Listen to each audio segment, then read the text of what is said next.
네, 이렇게 청와대 앞에 등장한 상여를 맨 시위대, 강원도 접경 지역 주민들입니다. 정부가 국방개혁의 일환으로 군 위수 지역과 부대를 해체하자 이를 철회하라며 시위를 벌인 겁니다. 신년을 맞아 지역별 주요 이슈를 짚어보는 순서, 오늘은 국방개혁과 얽힌 접경 지역 주민들의 생존권 문제를 엄기숙 배석원 기자가 짚어봤습니다. 6.25 전쟁으로 생긴 군사분계선, 휴전선입니다. 이 선을 낀 접경 지역에는 이후 70년 동안 2중, 3중의 개발 규제가 가해졌습니다. 강원도의 경우 철원부터 고성까지 5개 군이 해당되는데요. 전체 면적의 절반이 군사시설 보호구역으로 묶여 있습니다.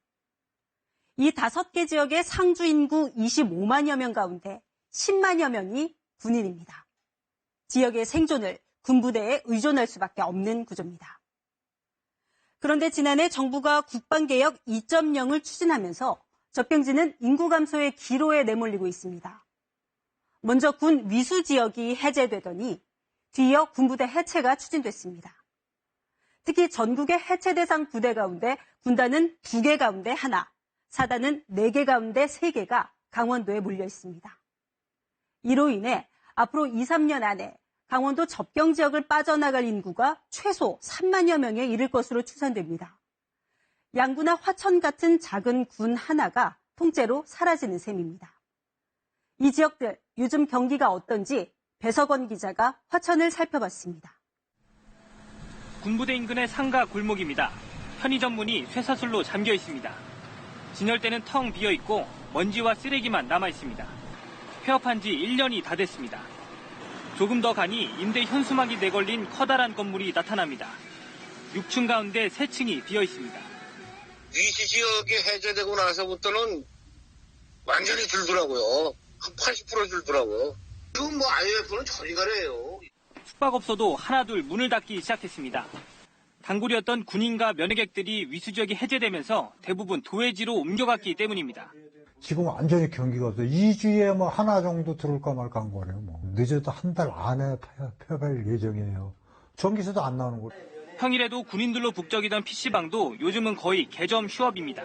손님이 차는 게 옛날에는 90%가 찼다 그러면 지금은 많이 차봐야 한 30%? PC방에? 그 정도뿐이 안 차는 거예요. 앞으로가 더 걱정입니다. 화천의 초등학교의 경우 많게는 재학생의 70%가 군인 가족인 학교들이 있습니다. 2022년이면 지역의 3개 사단 가운데 하나가 해체되는데 학교가 남을 수 있을지 의문입니다. 급격하게 학생 수가 이제 감소하리라고 생각을 하고요. 이와 더불어서 학교 체제도 급격하게 변화가 있을 것으로 예상이 됩니다. 농산물 판로도 문제입니다. 화천의 군납 물량은 한 해 121억 원. 고정 거래처인 군부대가 해체되면 그 피해는 상상을 초월할 것이라고 농민들은 우려하고 있습니다. KBS 뉴스 배석원입니다.